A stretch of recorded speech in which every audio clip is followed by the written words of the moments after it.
E se amanhã ninguém mais se lembrasse do seu nome? Se todas as pessoas que conhecem você esquecessem que um dia você existiu? Se não houvesse nenhuma fotografia, nenhuma obra, nenhuma conquista capaz de deixar uma marca sua no mundo? A maneira como você está vivendo hoje ainda faria a sua vida ter valido a pena? Essa é uma pergunta que talvez Aquiles respondesse de uma maneira e Heitor de outra.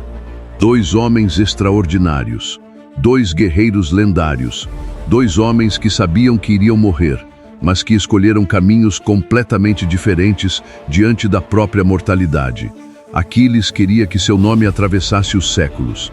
Heitor queria que sua família e seu povo sobrevivessem enquanto ele ainda estivesse vivo.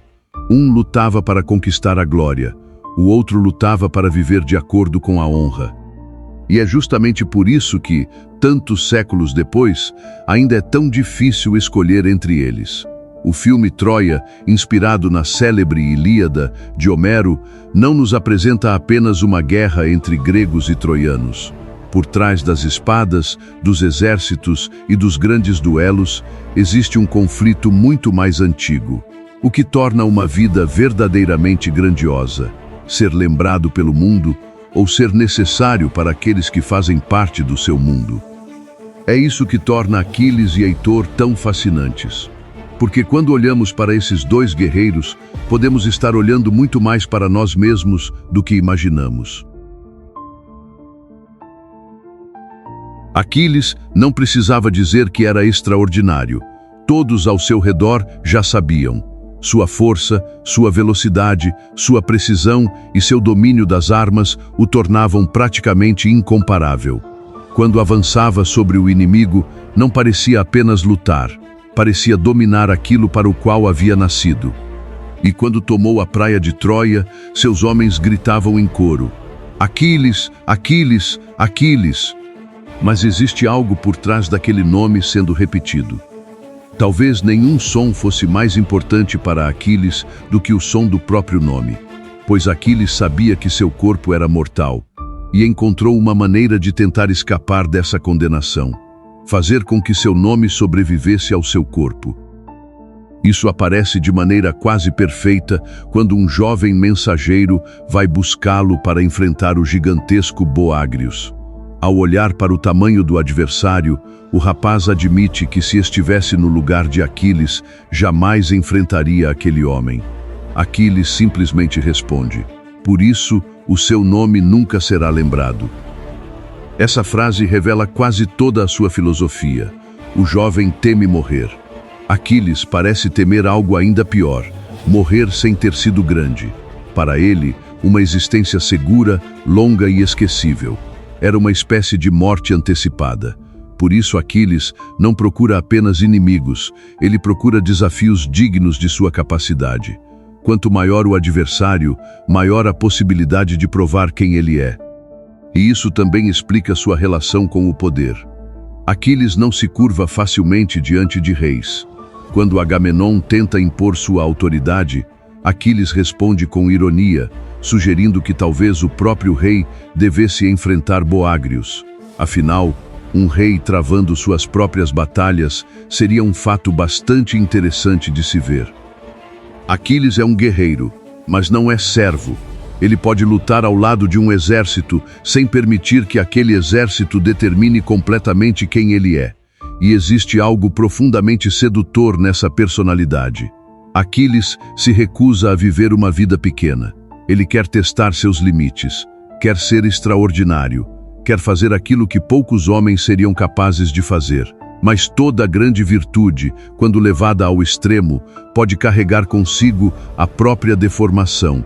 E a grandeza de Aquiles também alimenta o seu orgulho.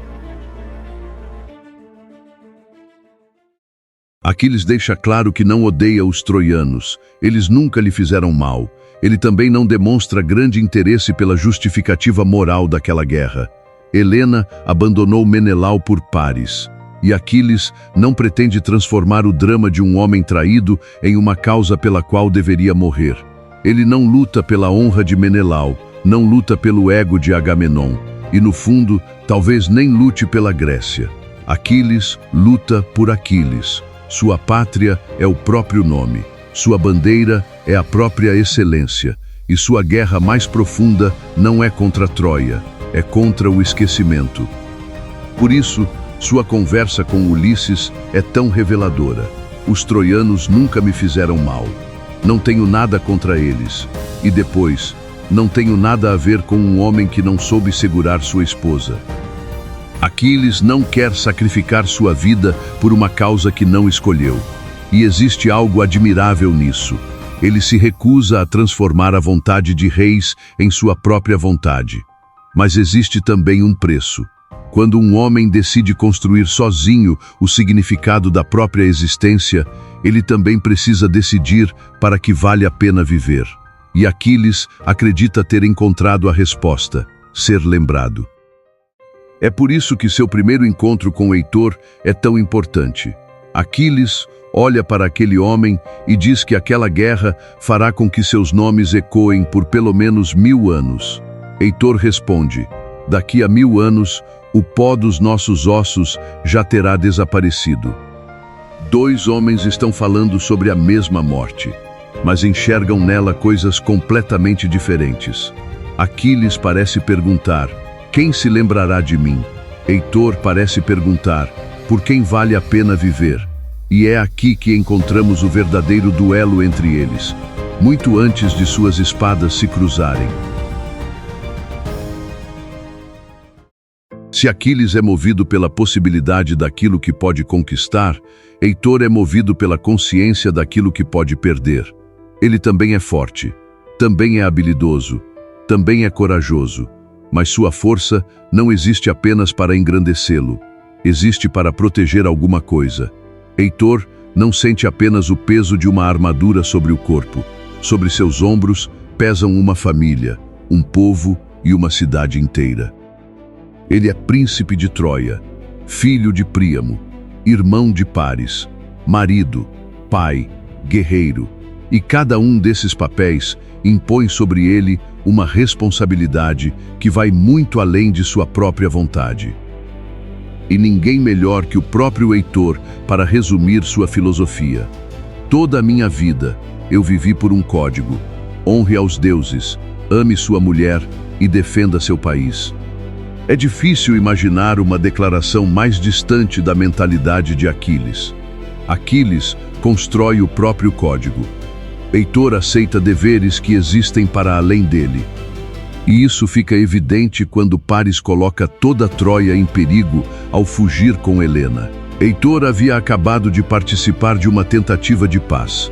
Então descobre que a paixão irresponsável do próprio irmão pode desencadear uma guerra. Paris tenta justificar sua escolha, dizendo que fez aquilo por amor e que estaria disposto a morrer por Helena. Mas Heitor conhece aquilo que Paris apenas romantiza: a morte, e responde: já vi homens morrendo e não há nada de glorioso nisso. Você não sabe nada sobre morrer e não sabe nada sobre amor. Essa frase revela uma diferença fundamental entre os dois. Paris imagina a morte. Aquiles desafia a morte. Heitor conhece o preço da morte. Porque um homem responsável não calcula apenas aquilo que está disposto a sacrificar. Ele também precisa calcular aquilo que suas escolhas obrigarão os outros a sacrificar. E Paris não colocou apenas a própria vida em risco, colocou Troia inteira. É isso que Heitor compreende. Seria fácil olhar para Aquiles e enxergar apenas egoísmo, e olhar para Heitor e enxergar apenas virtude. Mas isso seria simples demais. Porque existe algo admirável em Aquiles que Heitor jamais poderia representar da mesma maneira. Aquiles é radicalmente livre. Ele não aceita automaticamente os valores do grupo. Não permite que reis determinem o que deve fazer com a própria vida.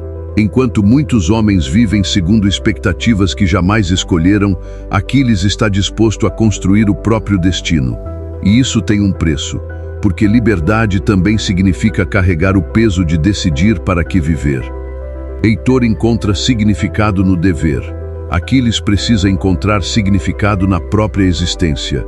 E talvez seja por isso que a glória seja tão importante para ele. Se o universo não promete que sua existência permanecerá, ele tentará realizar algo grande, o bastante para que os homens se lembrem dela. E devemos realmente desprezar esse desejo? Quantas obras de arte, descobertas, conquistas e feitos extraordinários da humanidade também nasceram dessa recusa em desaparecer sem deixar vestígios? Existe vaidade na busca pela glória, mas também existe grandeza. O problema começa quando o desejo de se tornar inesquecível faz um homem esquecer aquilo que já possui. E Aquiles descobrirá isso da maneira mais dolorosa possível. A morte de Patroclo transforma Aquiles. Até então, a guerra era o palco de sua grandeza. Agora, ela se torna pessoal. Aquiles acreditava conhecer o preço da glória, uma vida curta, a própria morte, e estava disposto a pagá-lo. Mas Patroclo lhe revela uma verdade muito mais dolorosa. Às vezes, o preço da vida que escolhemos não é pago apenas por nós. O homem que dizia não ter nada contra os troianos, finalmente encontra alguém que odeia. Heitor. Tomado pela dor e pela vingança, Aquiles parte à sua procura. E Heitor sabe que ele virá. É justamente aqui que podemos compreender melhor quem Heitor realmente é. Ele conhece a habilidade de Aquiles. Sabe que provavelmente não vencerá, e ainda assim, antes do confronto, mostra à esposa uma rota de fuga, como se já estivesse preparando sua família para um mundo no qual talvez ele não exista. Então Aquiles aparece diante dos portões de Troia e grita seu nome.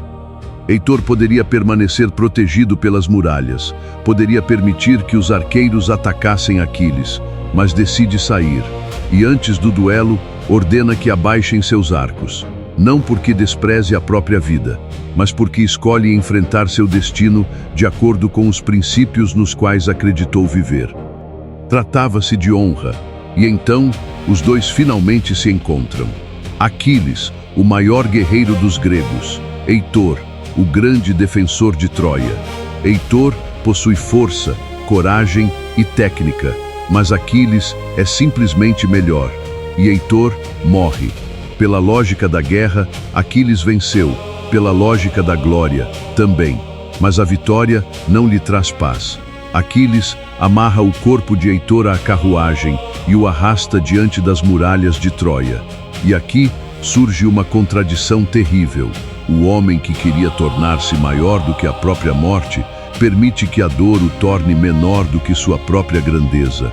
Aquiles venceu Heitor, mas não venceu aquilo que a morte de Patroclo produziu dentro dele.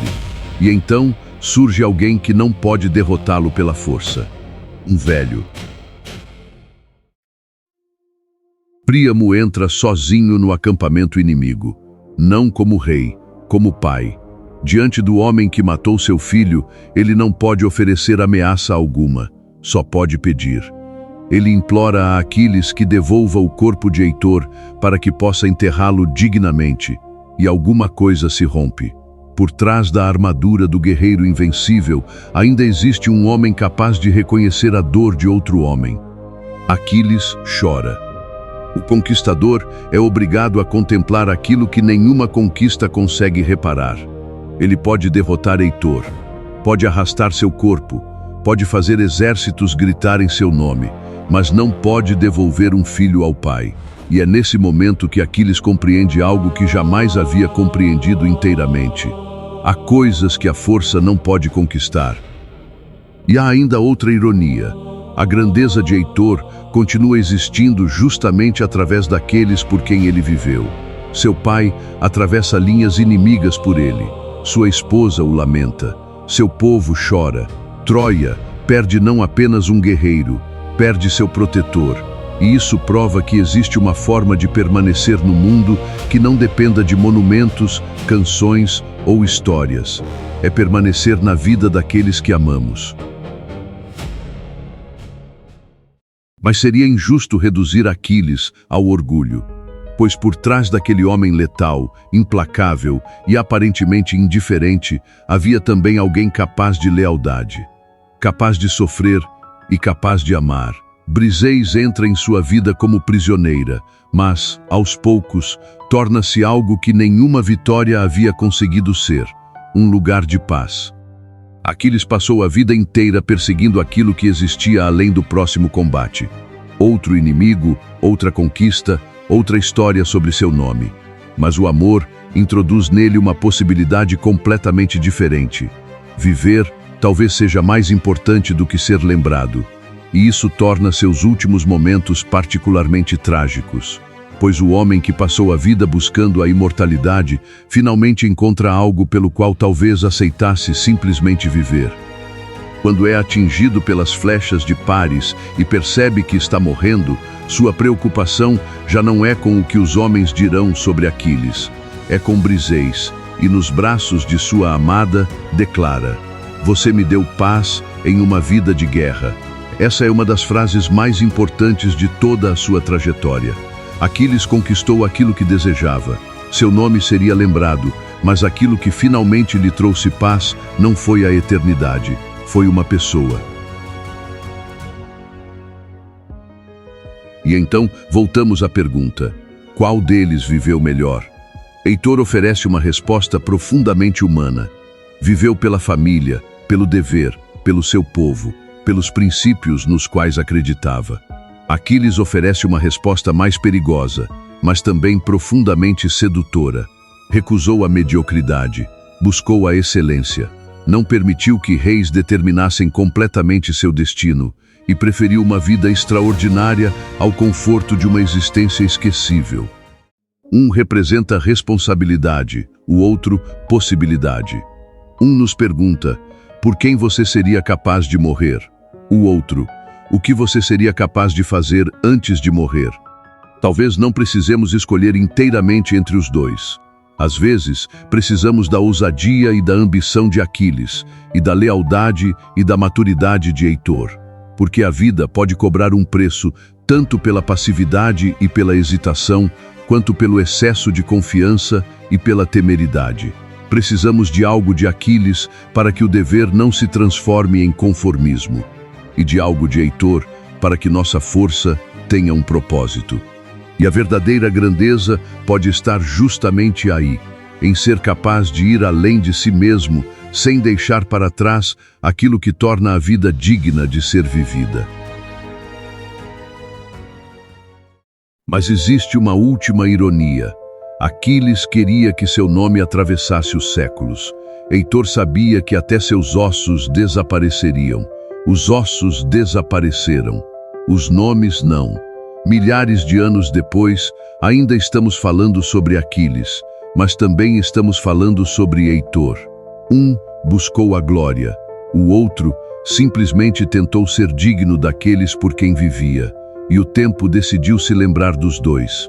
Talvez porque a verdadeira questão nunca tenha sido apenas se seremos lembrados, mas se a maneira como estamos vivendo faria nossa vida ter valido a pena, mesmo que não fôssemos.